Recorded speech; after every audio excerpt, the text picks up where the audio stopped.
Bismillahirrahmanirrahim. Assalamualaikum warahmatullahi wabarakatuh.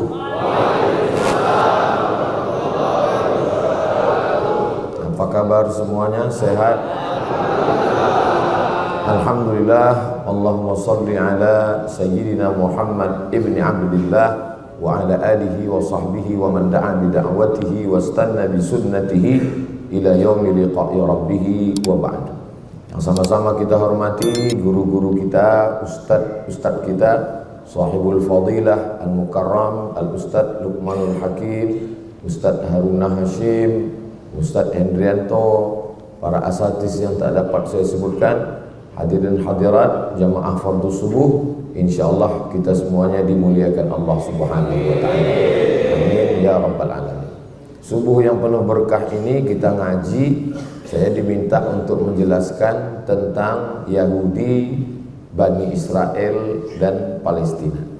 Referensi yang dipakai waktu saya kuliah dulu di Fakultas Usuluddin Universitas Al-Azhar Mesir, ada satu mata kuliah, judul mata kuliahnya Tayyarat Fikriyah Mu'asirah, aliran pemikiran kontemporer. Jadi setiap tahun itu berganti. Kadang tahun ini dibahas tentang Ahmadiyah, tahun ini kadang dibahas tentang, kebetulan pas tahun saya yang dibahas adalah tentang Zionis. Nama dosennya Profesor Dr. Syekh Fardullah. Lalu kemudian setelah pulang ke Indonesia, saya ada menerjemah satu buku judulnya Tarikh Al-Yahud, Sejarah Agama Yahudi. Bisa dicari di internet, di Google, Sejarah Agama Yahudi UAS. Nanti kelihatan sampulnya, ditulis oleh Dr. Muhammad Khalifah. Di samping bacaan-bacaan yang lain. Itulah referensi saya yang saya baca pada subuh ini. Mudah-mudahan bermanfaat buat kita dan jadi amal jariah buat penulisnya insyaallah. Amin ya rabbal alamin. Nabi Muhammad SAW, anak Abdullah, anak Abdul Muthalib, anak Hashim, anak Abdi Manaf, anak Qusay. Yang disebutkan Nabi sampai kepada datuknya yang paling atas, Adnan. Dari Adnan ini disebutkan lagi ahli sirah dan tarikh sampai kepada Sayyidina Ismail, anak kandung Nabi Ibrahim alaihissalam, dari ibu bernama Hajar. Ternyata Nabi Ibrahim ini punya istri satu lagi namanya Sarah. Sarah ini punya anak namanya Ishak. Itulah mengapa tadi waktu kita sholat subuh yang kita baca tuh dua nabi. Sallaita ala Ibrahim, Allahumma salli ala Sayyidina Muhammad wa ala ali Sayyidina Muhammad kama sallaita ala Ibrahim wa ala ali Ibrahim. Allahumma barik ala Sayyidina Muhammad wa ala ali Sayyidina Muhammad kama barakta ala Sayyidina Ibrahim wa ala ali Sayyidina Ibrahim. Karena tiga nabi-nabi ini, Nabi Muhammad, Nabi Musa, Nabi Isa, nanti bertemu pada titik yang terdekat adalah Nabi Ibrahim alaihissalam. Nabi Ibrahim punya dua cabang. Cabang pertama Ismail turun ke bawah, itulah dia Muhammad sallallahu alaihi wasallam. Yang jalur Nabi Ishak punya anak namanya Yakub. Yakub ini punya dua nama. Nama yang pertama Nabi Yakub, nama lainnya adalah Israel. Jadi anak cucu Nabi Yakub disebut dengan Bani Israel. Saya Abdul Somad, anak cucu saya itu disebut dengan Bani Abdul Somad, aku lah Bani Israel. Jadi gara-gara namanya. Bani artinya anak-anak. Ya Bani, wahai anak-anak. Ya Bani Adam, berarti anak cucu Adam. Ini anak cucu Adam semua kan?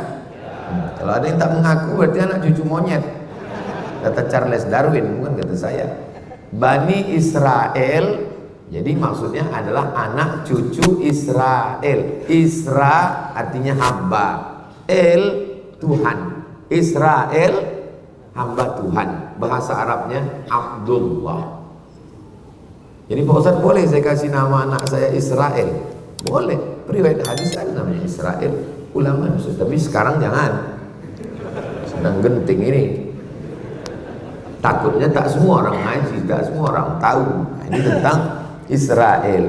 Nama lain dari Nabi Yakub. Nabi Yakub punya anak yang paling ganteng, namanya Nabi Yusuf. Nabi Yusuf ini punya saudara-saudara. Salah satu nama saudara Nabi Yusuf ini namanya Imran. Imran ini punya anak cucu, cicit ke bawah. Ada dua yang jadi nabi. Satu namanya Nabi Musa, satu namanya Nabi Harun. Nabi Harun ini punya cucu ke bawah, dua jadi nabi, Ilyasa. Kalau saya tanya, tak usah stres, tak usah cemas, karena pertanyaan nanti saya tanya itu saya jawab sendiri. Diam aja lah, ngangguk-ngangguk aja. Nabi Ibrahim punya anak Nabi Ishak. Nabi Ishak punya anak Nabi Yakub. Nabi Yakub itu namanya dua, satu Yakub, satu lagi Israel. Bani Israel berarti anak cucu Nabi Yakub. Nabi Yakub ini punya anak Nabi Yusuf. Nabi Yusuf ini punya saudara-saudara. Salah satu saudara Nabi Yusuf ini namanya Imran. Imran ini punya anak cucu, itulah dia Nabi Musa dan Nabi Harun. Nabi Harun ini punya keturunan, itulah dia Ilyas dan Ilyasa. Nabi Yusuf ini punya saudara. Salah satu saudara Nabi Yusuf itu namanya Bunyamin. Bunyamin ini, itu makanya mereka pakai nama ini Bunyamin Netanyahu. Bunyamin itu punya anak cucu, ada juga yang jadi nabi, namanya Nabi Yunus. Lalu kemudian saudara Nabi Yusuf ini salah satunya namanya Yahuda, atau disebut juga Yahuza. Cucu cicit dari Yahuza ini itu disebut dengan Yahudi. Di antara keturunannya Yahuza ini adalah Daud. Daud punya anak namanya Sulaiman. Jadi di antara cucu cicit ini yang paling besar jadi raja namanya Daud. Dalam referensi barat disebut dengan King David. King David artinya Nabi Daud. Punya anak, itulah dia King Solomon. Itulah dia Nabi Sulaiman. Bahkan ada penulis Indonesia katanya kerajaan Nabi Sulaiman ini sampai ke Yogyakarta. Itulah Sleman. Cucu cicit keturunan Nabi Sulaiman ini turun ke bawah, itulah dia Zakaria. Zakaria punya anak namanya Yahya. Zakaria ini punya istri, istrinya ini punya saudara perempuan namanya Hannah. Hannah ini punya suami namanya Imran. Imran ini istrinya Hannah, suaminya Imran, punya anak perempuan namanya Maryam. Maryam punya anak laki-laki namanya Isa. Maka disebut surat itu dengan surat Ali Imran. Imran punya istri Hannah, punya anak Maryam, Maryam punya anak Isa. Makanya nabi-nabi dari jalur Ishak ini nabi. Dari jalur ini yang nabi cuma satu, Muhammad sallallahu alaihi wasallam. Jadi kalau ada orang semoga Allah melaknat Bani Israel, habislah nabi-nabi itu kena laknat. Makanya hati-hati. Semoga Allah melaknat Israel. Israel mana yang kau maksud bro? Kalau Israel Yakub bengkak muncul kau nanti. Maksudnya Allah melaknat negara Israel yang sekarang sedang menjajah Palestina. Ini perlu dijelaskan. Dan ini tak bisa dijelaskan dalam takbir akbar. Ini dijelaskan dalam ngaji subuh. Memang kalau untuk tablik akbar di stadion Tanah Lapang, tapi kalau untuk ngaji subuh itu hanya bisa di Masjid Bukit Indah Sukajadi. Jangan kemana-mana, kita teruskan yang satu. Dah jelas tentang Bani Israel. Udah jelas? Dah, kalau tak jelas nanti diulang lagi. Saya ini Pak Ustadz sebut nabi-nabi ini berkunang-kunang kepala saya. Memang kalau belum sarapan begitu memang. Nanti udah sarapan diulang balik. Udah masuk lontong sayur, ketupat apa. Oh ya baru agak paham. Alami normal. Nah, Macam mana sifat-sifat anak cucu Israel tadi? Itulah disebutkan dalam Al-Quran. Kita bisa tahu sifatnya dari 4. Pertama, Nabi Yusuf dan saudara-saudaranya. Kedua, Nabi Ibrahim. Yang ketiga, Pertama, Nabi Yusuf bersama saudara-saudaranya. Yang kedua, Nabi Musa dalam perjalanannya bersama Bani Israel. Yang ketiga, Nabi Isa. Yang keempat, Nabi Muhammad sallallahu alaihi wasallam. Pertama kita bahas bagaimana Bani Israel bersama Nabi Yusuf dulu. Waja'u ala qamisihi bidamin kadhib. Datanglah saudara-saudara Nabi Yusuf menjumpai ayahnya. Ayah Nabi Yusuf bernama Nabi Yakub. Bidamin kadhib. Bidamin darah, kadhib bohong, dengan darah bohong. Datang saudaranya membawa baju Nabi Yusuf dengan darah bohong. Diambil mereka baju Nabi Yusuf, diambilnya darah kambing. Habis itu dibilangnya ke ayah, ya adik udah dimakan serigala. Jadi apalah, ini contoh kejahatan Bani Israel. Apalah kejahatan dia? Membohongi ayah kandung, membuang saudara kandung. Jadi orang kalau baca Quran, apa yang terjadi sekarang? Oh, sedang ayah kandungnya Nabi aja dibohonginya, apalagi PBB. Jadi kalau ada orang berikut ini perjanjian dengan Israel, tidak mungkin mereka berdusta. Mereka adalah bangsa. Baca Quran. Ayah kandungnya aja Nabi Yakub dibohonginya, apalagi lah perjanjian. Bodoh. Ini orang kalau baca Quran paham dia. Kenapa dibuangnya Nabi Yusuf ini ke dalam sumur? Gara-gara nih Nabi Yusuf cerita ke ayahnya, inni ara fil manam inni ra'aitu ahada asyara kaukaba. Inni ra'aitu ahada asyara, aku melihat 11 kaukaba bintang. Wasyamsa wal qamar, matahari dan bulan.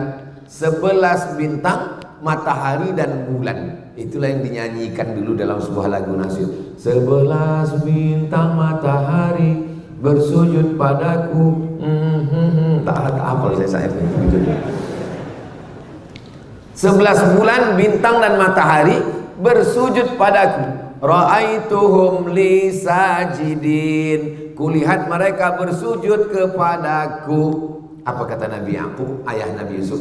La taqsus ru'yaka ala ikhwatik, jangan kau ceritakan mimpimu ini kepada saudara-saudaramu. Fayakidu laka kaida, nanti mereka melakukan tipu mus. Apa pelajaran dari sini? Orang Yahudi tak siap menerima mimpi. Mimpi antum aja dia tak siap menerima, padahal baru mimpi. Maka cerita mimpi itu sampai kepada nyatanya, mereka bawalah adiknya ini untuk lengkapnya lihat surat Yusuf. Jadi di antara rahasia kenapa kiai-kiai kalau datang ibu hamil, Pak Kiai, alhamdulillah saya hamil. Apa kata Pak Kiai? Banyak-banyak baca surat Yusuf. Supaya apa? Supaya tahu bagaimana kejahatan Yahudi. Cuman kadang ibu-ibu hamil ini salah sangka. Disangkanya biar anaknya ganteng macam Nabi Yusuf. Pas anak itu lahir komplain, tengok hitam. Pak Kiai katanya baca surat Yusuf anak ganteng, iki kok ireng. Kiai orangnya sabar, tak mudah marah. Ditanyanya balik, bojone ndi? Iki ya bodoh.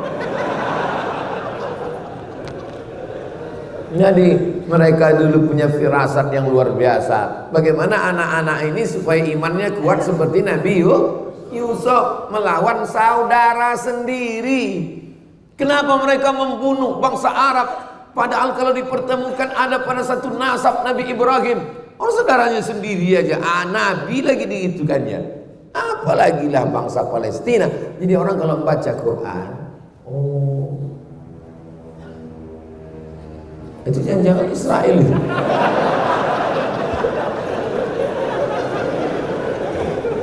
Orang kalau baca Quran itu dia paham. Kalau dia sudah paham, dia sudah bisa bilang, oh itu udah alhamdulillah. Kenapa? Kita ini sekarang perlu memahamkan umat yang tidak paham. Nah, ini tentang ulang. Itu bisa pada Nabi Yusuf. Nabi yang kedua, Nabi Musa. Itulah tadi imam kita membaca. Dibacanya kita baca. Silakan buka Qurannya. Wa idh najainakum min ali fir'aun, ketika kami menyelamatkan kamu hai orang Israel Yahudi yang ada di Mesir. Dari siapa? Dari Fir'aun. Karena waktu itu Fir'aun yasumunakum su'al azab, karena Fir'aun saat itu mengazab kamu dengan azab yang paling mengerikan. Yuzabbihuna abna'akum, anak laki-laki disembelih. Wa yastahyuna nisa'akum, anak perempuan dibiarkan. Wa fi dzalikum bala'um mir rabbikum azim, dan itu adalah ujian dari Allah yang sangat besar. Diselamatkan Allah Bani Israel. Apa balasan mereka kepada Nabi Musa alaihissalam? Ya Musa, lan nu'mina laka hatta narallaha jahrah. Wahai Musa, kami tak mau percaya kepada engkau sebelum engkau tunjukkan Tuhan itu jahrah, secara nyata. Mana Tuhan itu Musa? Mana? Saya pulang dari Maroko 2008. Sekarang sudah 2023. Berarti saya sudah tausiah selama 15 tahun. Belum pernah lagi pas saya tausiah tiba-tiba tegak jamaah. Ustaz, tunjukkan saya Tuhan itu nyata. Belum lah. Paling-paling sejahat-jahatnya orang Melayu, pas saya ceramah balik dia ke rumah. Jelas semua. Tapi kalau nantang langsung tak ada. Bani Israel, Nabi Musa jadi gitu kan ya.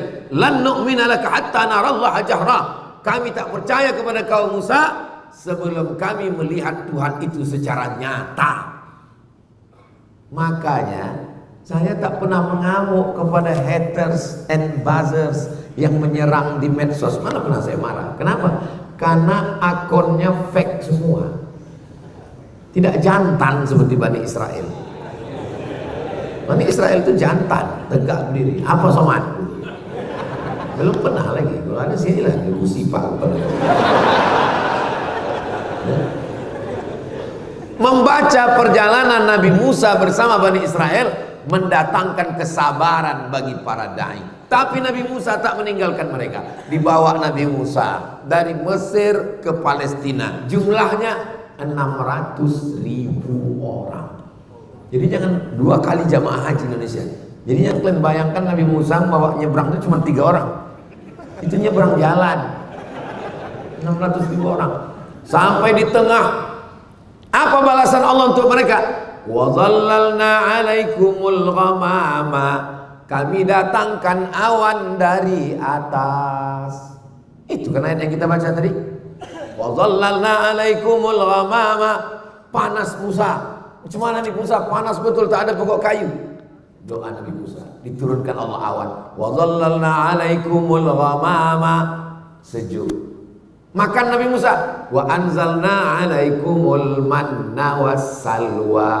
Kami turunkan makanan dari surga. Nama makanannya manna dan salwa.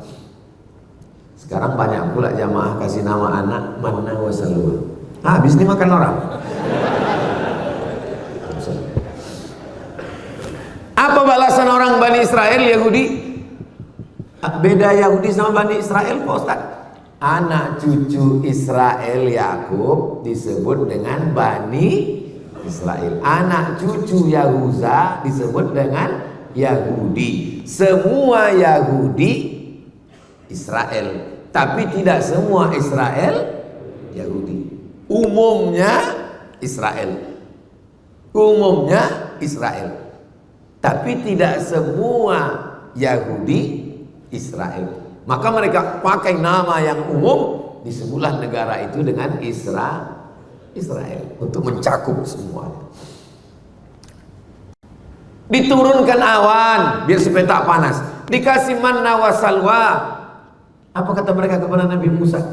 Ya Musa, wahai Musa, ud'u lana, mintalah kepada Tuhan wahai Musa, mimma yukhrijul ard, yang dikeluar bumi, mim baqliha, sayur-sayur, wa qissaiha, kisah itu bentuknya macam timun, tapi bukan timun, macam timun. Wa fumiha, bawang merah. Wa adasiha, kacang adas. Wa basaliha, bawang putih. Wa fumiha, bawang putih. Wa adasiha, kacang adas.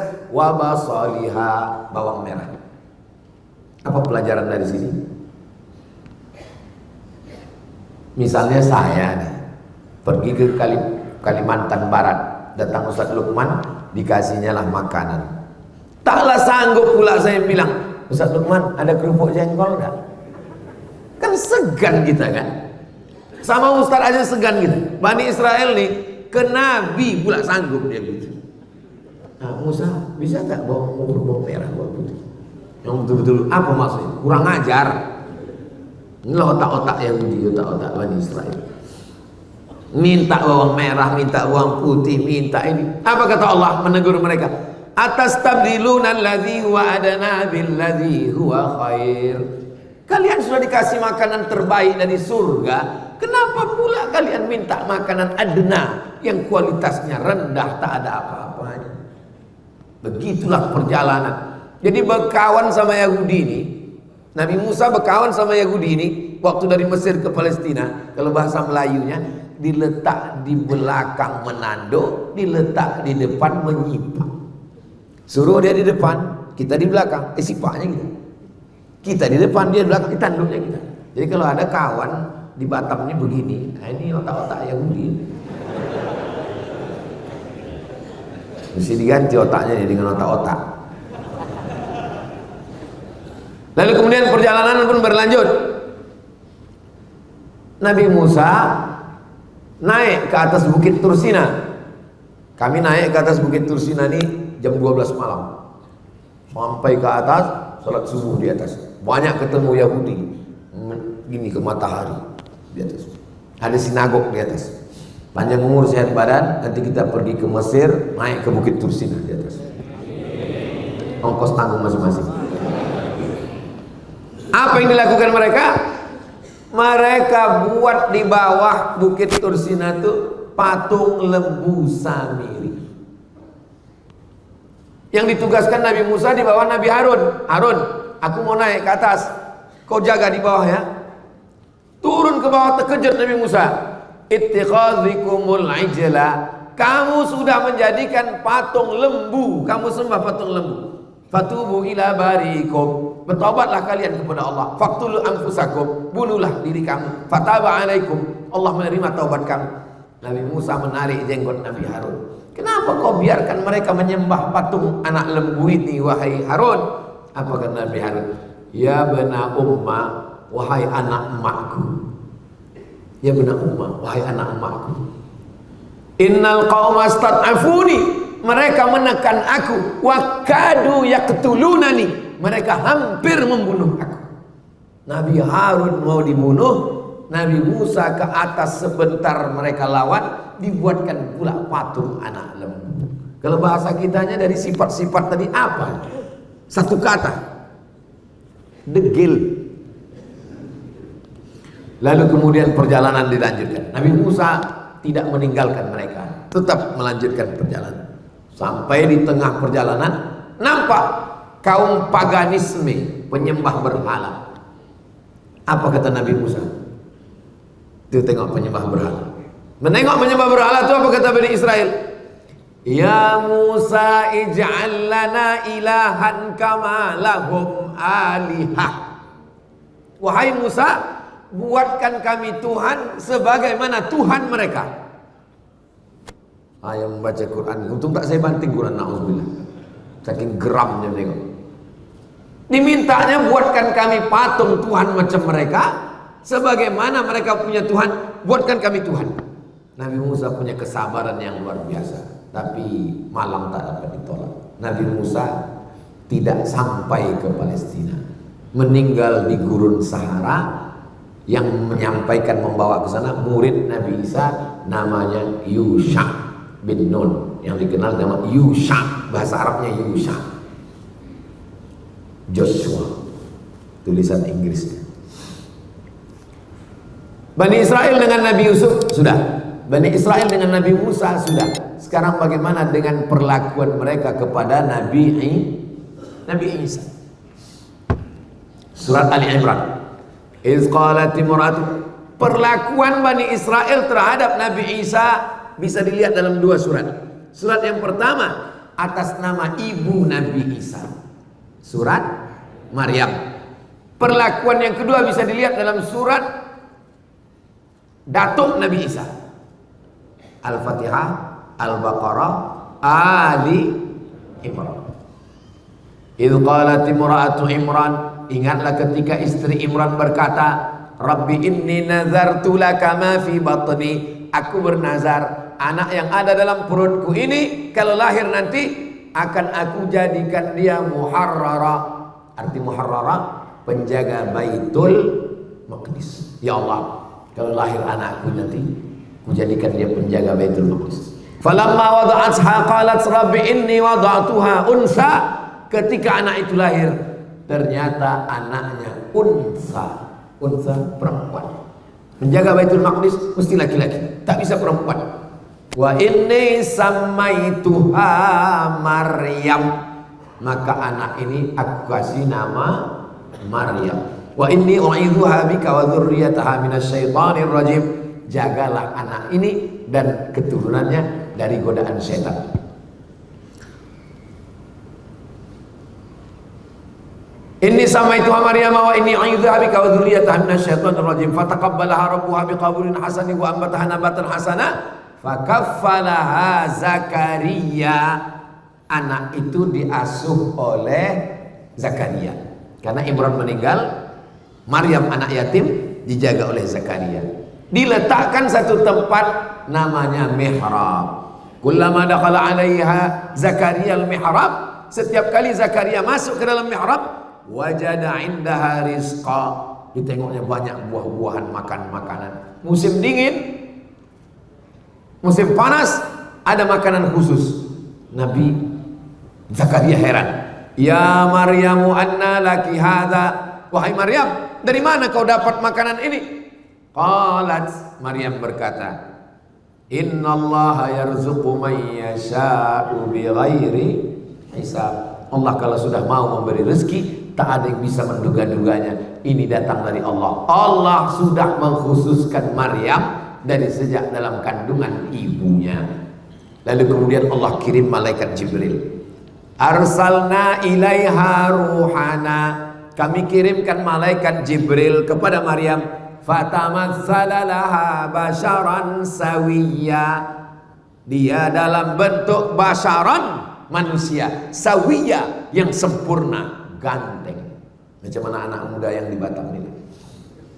Begitu cara menguji orangnya biar tahan dia dengan ceramah lama walaupun belum sarapan. Dalam bentuk anak muda yang ganteng. Menengok anak muda yang ganteng, apa kata Maryam? Inni a'udzu birrahmani in kunta taqiyya. Aku minta perlindungan kepada Allah, in kunta taqiyya, kalau kau takut kepada Allah, wahai anak muda ganteng, janganlah kau dekati aku. Lalu apa kata malaikat Jibril? Inni rasulu rabbiki li ahabalaki ghulaman zakiyya. Aku diutus Allah untuk mengirimkan kepada engkau seorang anak laki-laki zakiyya, anak laki-laki yang suci. Nama anak bapak siapa? Zaki. Masya Allah. Kenapa malas mandi? Nama Pak Zakinya itu sih. Ghulaman zakiyya, anak yang suci bersih, Nabi Isa. Lalu kemudian dia pun hamil, mengandung anak. Ketika hamil, datanglah fitnah orang Yahudi. Apa kata orang Yahudi? Maryam sudah berzina dengan si Joseph tukang kayu. Orang Yahudi menuduh Maryam berzina, berarti Nabi Isa anak zina. Siapa yang membersihkan tuduhan itu dalam sejarah? Islam. Jadi kalau kalian sekarang membela-bela Zionis Israel, maka sesungguhnya yang membebaskan, membela Nabi Isa dari tuduhan anak zina, Maryam dibersihkan dari perlakuan zina, itu yang membersihkannya adalah Nabi Muhammad sallallahu alaihi wasallam lewat dua surat, surat Maryam dan surat Ali Imran.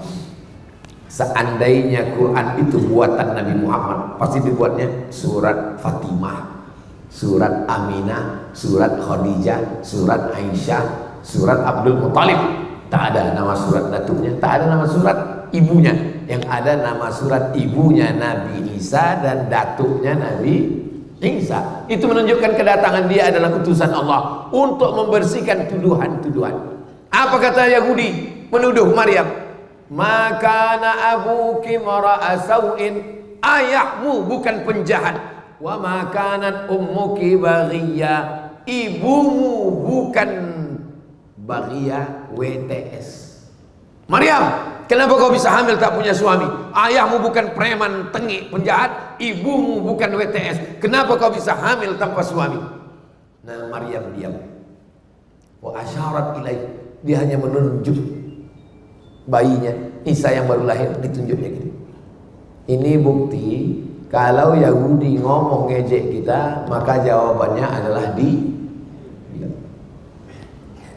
fa asyarat ilaih, dia hanya menunjuk anaknya. Makin marahlah Yahudi tadi. Apa kata mereka? Kaifa nukallimu man kana fil mahdi sabiyya. Bagaimana kami mau bicara dengan anak bayi yang belum bisa bicara, wahai Maryam? Maryam diam. Akhirnya mereka pun kembali meninggalkan Maryam dalam keadaan baru saja melahirkan anak. Bagaimana cara Allah menyelamatkan Maryam dan anaknya? Wa huzzi ilaiki bi jiz'in nakhlati.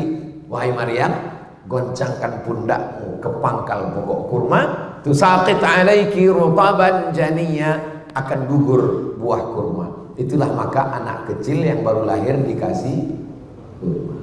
Ustaz Somad, ini ada kurma, tolong kunyahkan anak saya, namanya Tahnik. Saya kunyah. Mana anaknya? Tengok, udah taman SD.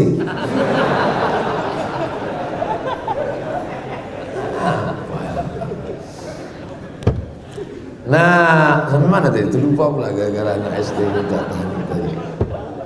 Begitulah perlakuan mereka.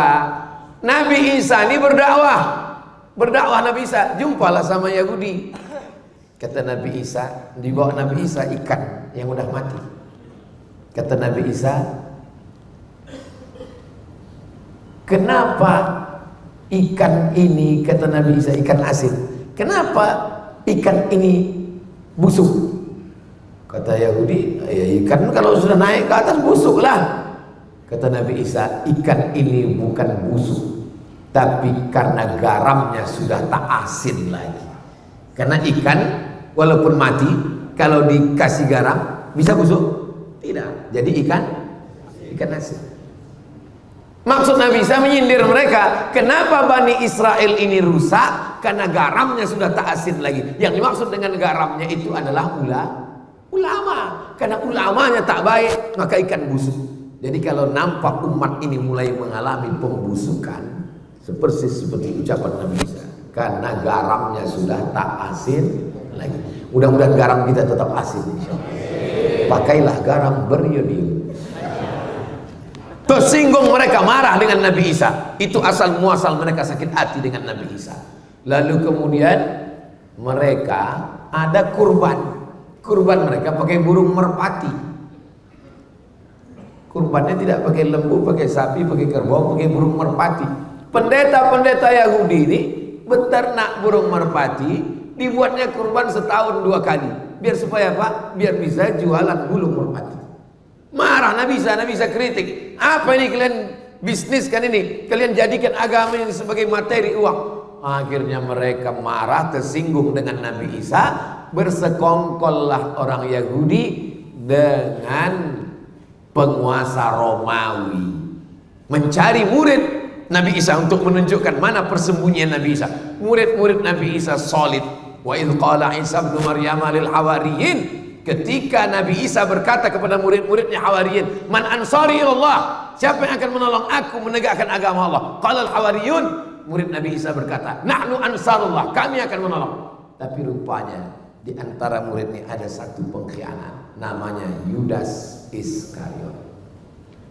Ditunjukkannya persembunyian Nabi Isa. Dia dapat 300 keping uang emas. Bersekongkol antara tokoh agama Yahudi dengan tokoh politik Romawi mau menangkap Nabi Isa.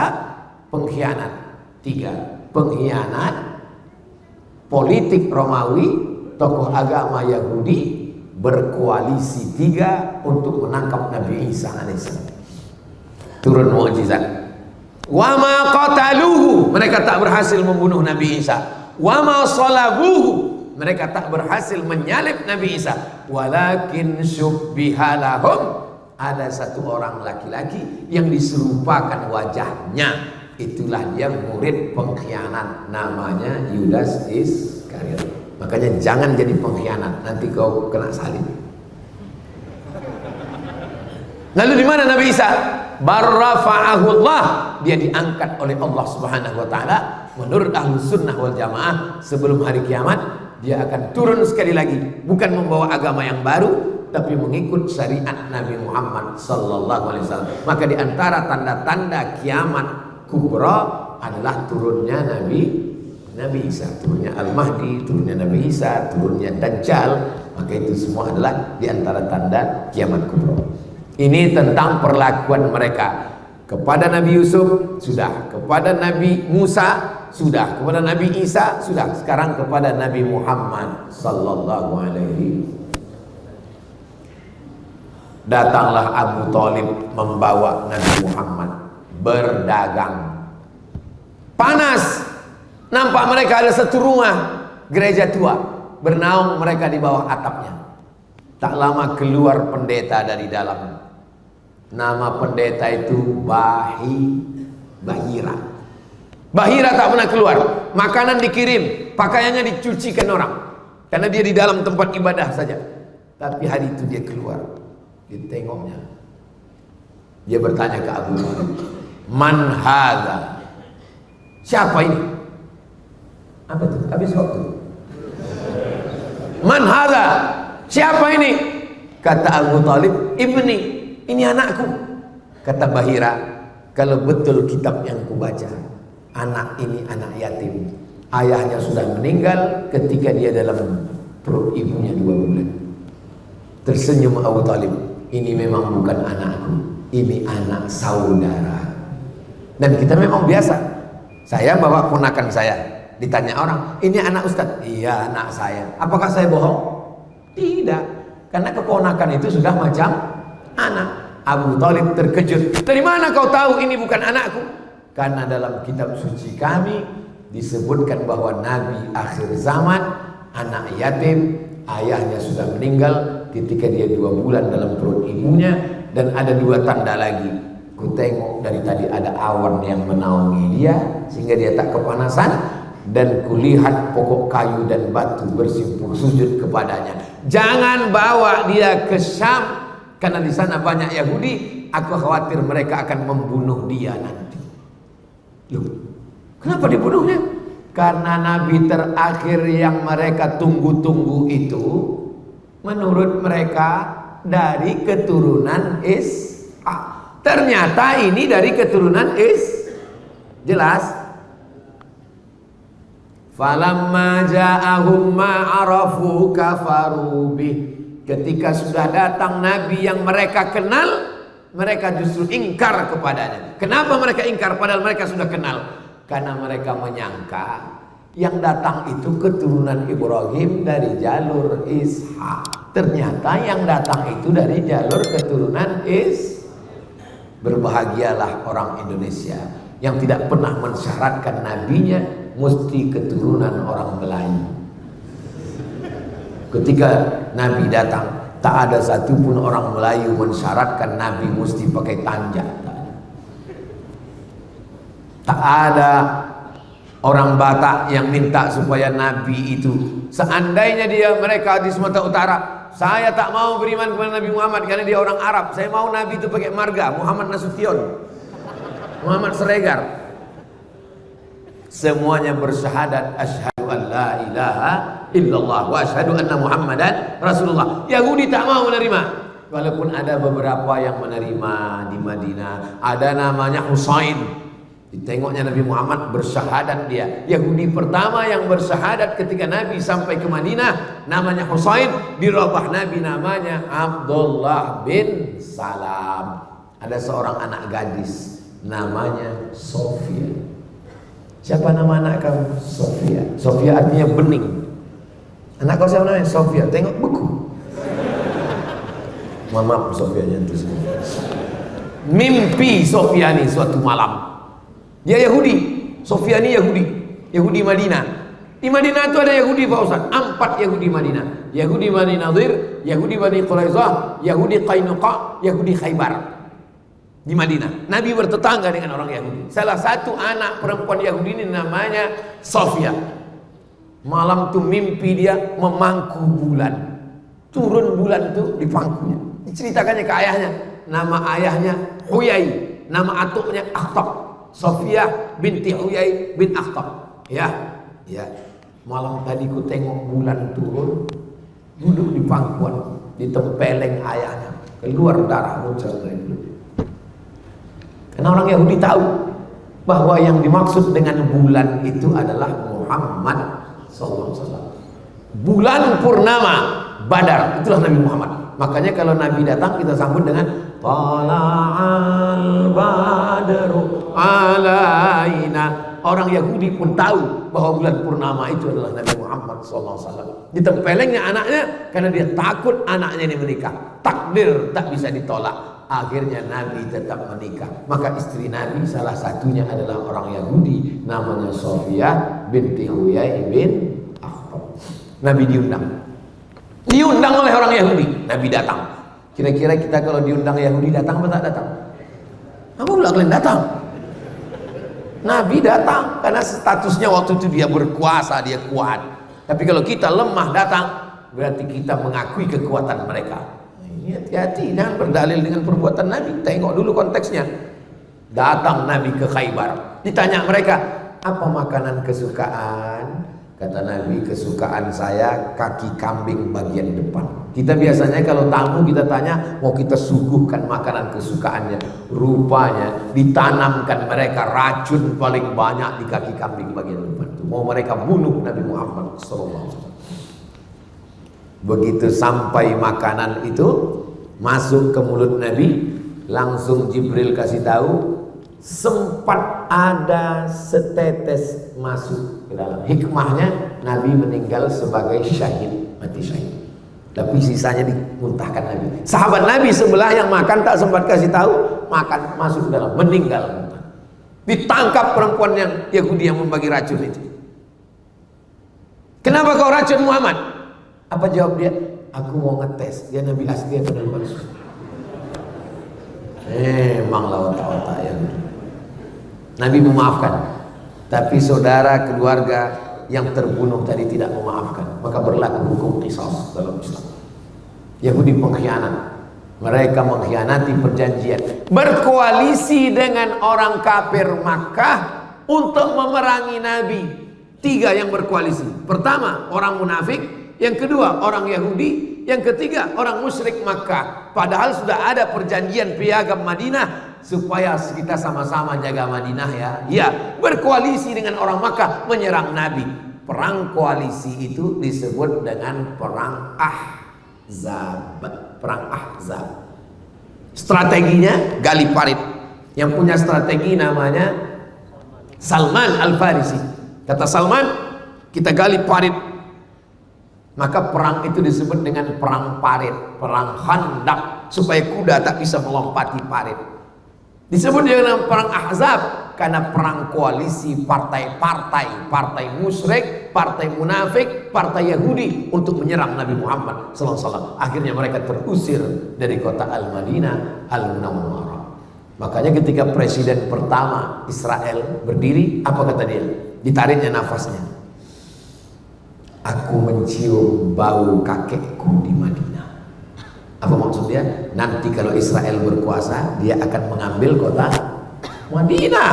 Bukan sembarangan, karena dia anggap Nabi Muhammad mengambil, padahal mereka ingkar perjanjian. Ini mesti diluruskan. Jadi jangan bayangkan Nabi Muhammad datang bawa pedang ke kota Madinah, semua Yahudi pancung kepalanya. Tidak begitu. Baca sejarah baik-baik. Mereka tempat bertetangga selama 2 tahun. Setelah itu mereka melakukan pengkhianatan, akhirnya terusir dari kota Al-Madinah Al-Munawwarah.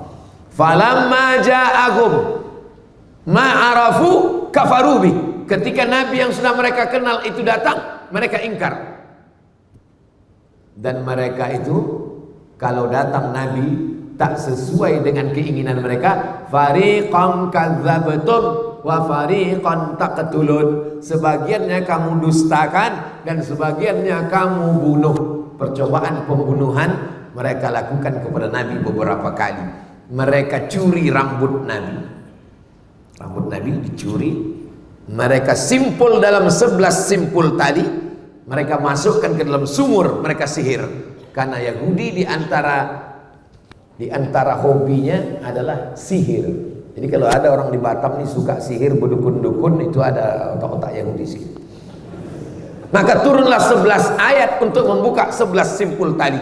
Datang Jibril ngasih tahu, ini rambut Nabi sedang dicuri. Mereka simpul dalam 11 simpul tali, mereka masukkan ke dalam sumur. Turun 11 ayat. Qul a'udzu birabbil falaq min syarri ma khalaq wa min syarri ghasiqin idza waqab wa min syarri naffatsati fil 'uqad wa min syarri hasidin idza hasad. Qul a'udzu birabbin nas malikin nas ilahin nas min syarri waswasil khannas alladzi yuwaswisu fi sudurin nas minal jinnati wan nas. Itu 11 ayat pembuka simpul buhul-buhul tali sihir, dibacakan, dihembuskan ke air, ditiupkan ke wajah.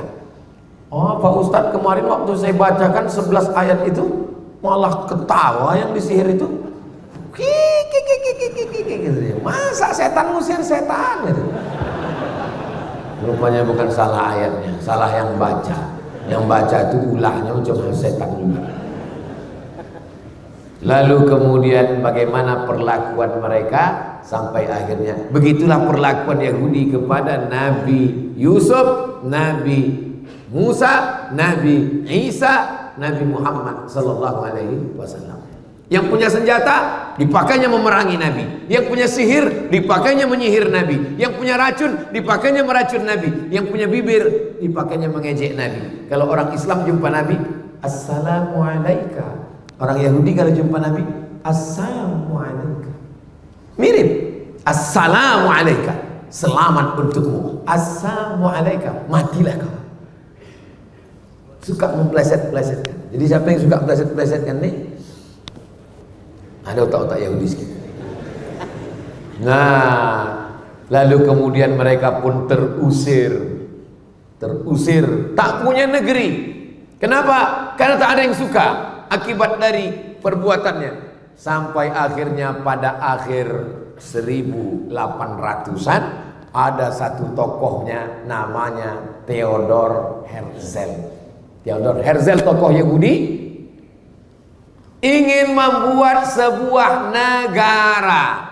Ide membuat sebuah negara ini datang belakangan. Theodor Herzl punya cerita. Datanglah mereka menemui Sultan Abdul Hamid. Kebetulan waktu itu Palestina di bawah kekuasaan Turki Utsmani. Dibawanya duit emas 1 koper.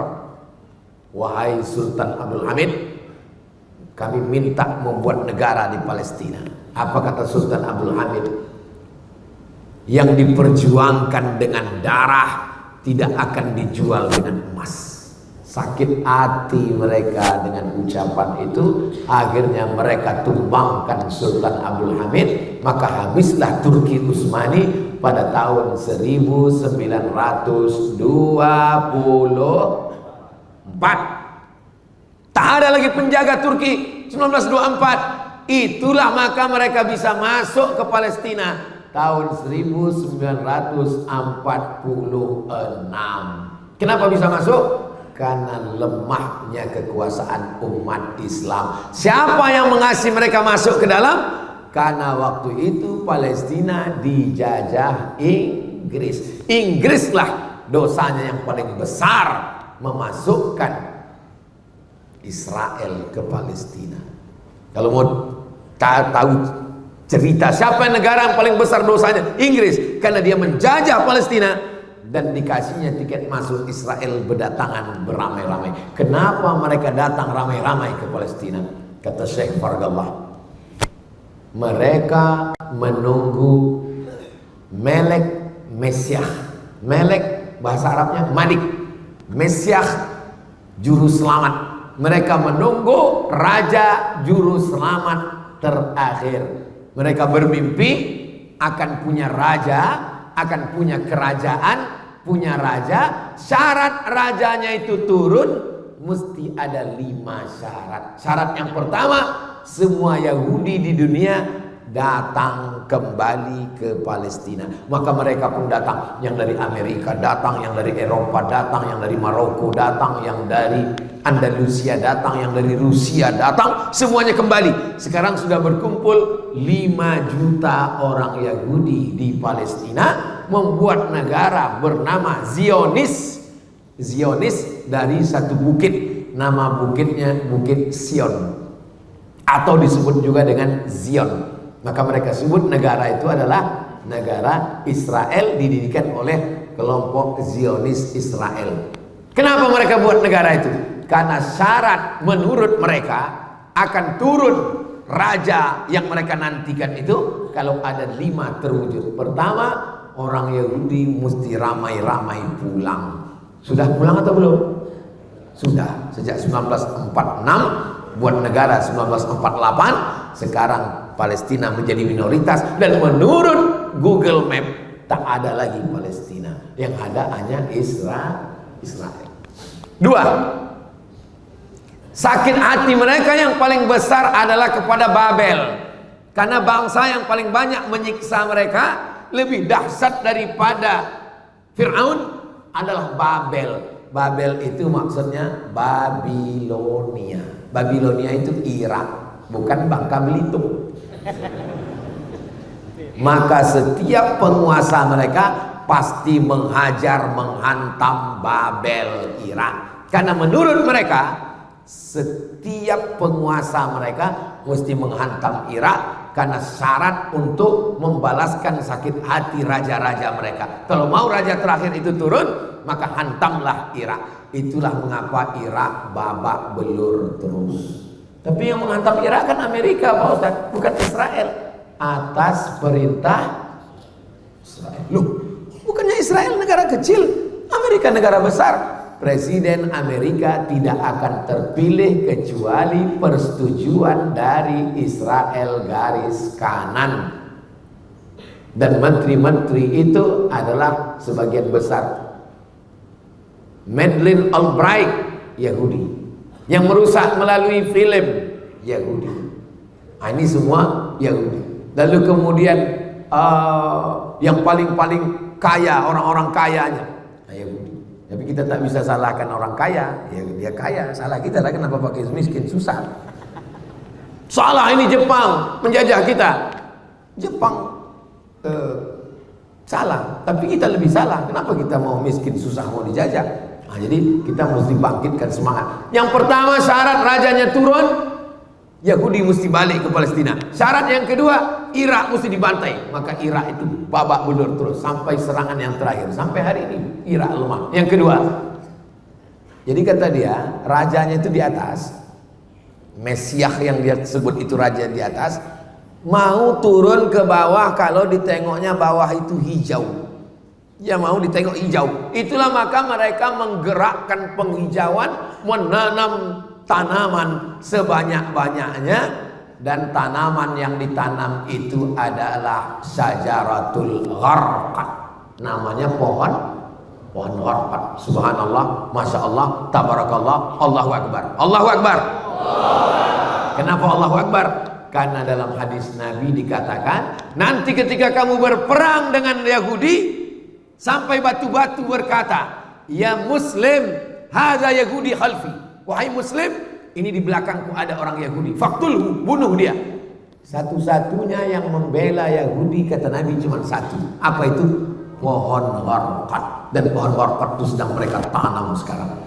Saya waktu sampai di perbatasan, ini Mesir, ini Rafah. Rafah ini satu kota dibagi dua, setengah untuk Mesir, setengah diambil Israel, Palestina. Ditunjukkan sama gaya Ustadz Somad, itu adalah pohon warqat yang hijau mereka tanam. Untuk apa? Supaya mereka bisa terselamatkan. Syaratnya mesti hijau, barulah raja yang mereka nanti itu akan datang turun. Mereka melakukan protokoler yang dibuat oleh Zionis sesuai dengan yang mereka baca dalam kitab mereka. Mereka percaya, mereka mengamalkannya, mereka menerapkannya karena mereka mau membuat yang namanya The Great Israel Raya.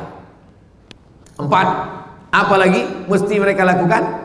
Mereka mesti membersihkan tempat itu dari orang yang bukan Yahudi. Makanya yang boleh datang menjadi warga negara Yahudi itu mesti emaknya, ayahnya Yahudi. Itu yang original Yahudi. Andai ayahnya tidak Yahudi, paling tidak emaknya Yahudi. Karena mereka melihat nasab dari jalur emak. Ayahnya boleh tak Yahudi. Makanya dulu ketika datang Yahudi yang mengaku Yahudi dari Afrika tak diakui karena tengok hitam. Jadi yang sekarang jadi simpatisan Yahudi dari Asia, kalian jangan pernah mimpi jadi warga negara Yahudi kalau kalian pesek, Yahudi bonga, Yahudi bodoh. Tak akan diakui kalian. Karena mereka hanya mengakui Yahudi kalau darahnya darah Yahudi. Andai bapaknya tak Yahudi, emaknya mesti Yahudi. Andai emaknya Yahudi, baru diakui. Emaknya tak Yahudi, tidak diakui. Karena syaratnya mesti berdarah Yahudi. Beda sama Islam. Islam tak ada tengok darah. Islam siapapun dia, mau Melayu, mau Batak, mau Minang, mau Jawa, mau Eropa, mau Sunda, mau Bugis, mau Makassar, mau Banjar, selama dia bersyahadat asyhadu an la ilaha wa asyhadu anna Muhammadan Rasulullah. Jadi yang ikut-ikut agama Yahudi, yang tidak Yahudi, sadarlah kalian. Udah pesek, hitam, pendek, hidup, ikut Yahudi pula. Yang kelima, apa syaratnya baru turun? Ini syarat yang terbesar. Mesti dibangun Temple of Solomon. Apa Temple of Solomon ini Pak Ustadz? Ini Masjidil Aqsa. Kata mereka di bawah Masjidil Aqsa ini ada kuil King Solomon. Maka Masjidil Aqsa ini mesti diratakan dengan tanah, dinaikkan kuil ini, dibangun ke atas untuk menyambut kedatangan. Gambarnya sudah mereka siapkan. Tulis aja di Google itu Temple of King Solomon, King Solomon Temple. Tak pula keluar. Habis paket diambil Yahudi.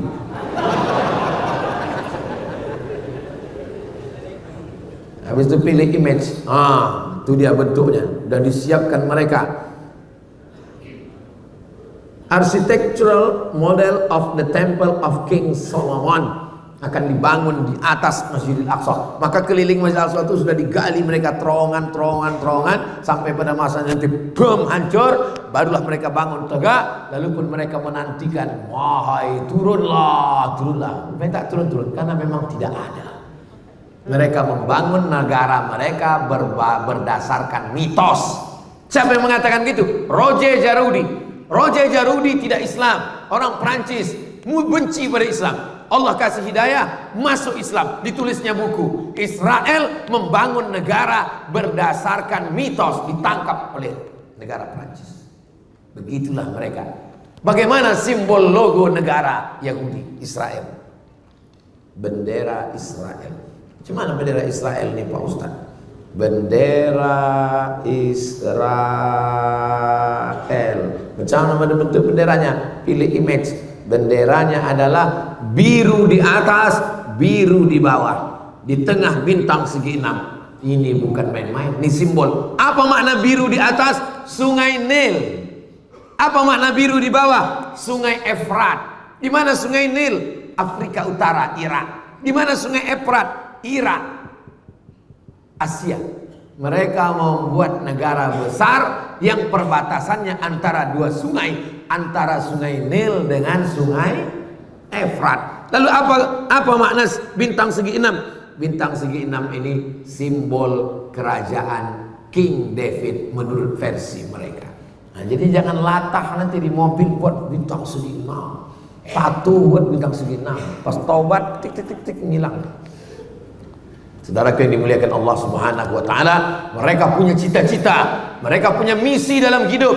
Ini belum apa-apa sampai nanti puncaknya. Kapan kita baru bisa membela, memerdekakan Palestina? Tengok dalam hadis, ketika batu berkata, "Ya Muslim, hadza Yahudi khalfi." Wahai Muslim, ini di belakangku ada Yahudi. Selama kita masih mengatakan ya Palestina, ya Indonesia, ya Amerika, ketika nanti kita sudah mampu berkata ana Muslim, waktu itulah baru kita bisa membela, memerdekakan Palestina. Jangan karena kajian subuh ini lalu semuanya selesai ini mendaftar ke panitia mau ke Palestina. Andai kalian pergi ke Palestina, kalian mau buat apa? 2 hari setelah itu keluar berita 50 relawan dari Batam kehilangan tenaga karena tak makan lontong sayur. Jadi maksud kita bahas subuh ini, yang kalian belajar fakultas kedokteran, belajar kumpulkan duit banyak-banyak, kirimkan duit untuk apa? Untuk membeli selimut, karena tak lama lagi Palestina akan masuk musim dingin, mau gigil turun salju. Selimut kita kirimkan ke lembaga terpercaya, diantaranya dompet duafa, supaya jangan sampai masjid jangan sembarang kirim, cuma kirim nanti masuk dalam daftar teroris internasional, ditangkap. Pas ditangkap ditanya, dari mana nih? Dari Batam. Siapa yang mengumpul? Ustadz Somad. Aku pun ikut juga. Nah, ini kita bantu Palestina. Selemah-lemah bantuan adalah doa. Belum pernah Abdul Somad kosong khutbah Jumatnya sekalipun dari doa untuk Palestina. Setiap saya khutbah, saya berdoa, Allahumma, walaupun tidak ada serangan, walaupun keadaan damai, walaupun apapun, tetap saya doakan, Allahumma ansuril Islam wal muslimin fi Palestin. Cuman kadang jamaahnya pula tertidur. Kita berapi-api di atas, dia di bawah. Palestina adalah bagian dari kita. Tidak perlu menjadi muslim untuk peduli Palestina. Kau tak usah jadi Islam, kau tak usah jadi orang Islam untuk peduli Palestina. Cukup jadi manusia. Cukup jadi manusia aja udah cukup membela Palestina. Karena masalah Palestina adalah masalah kemanusiaan.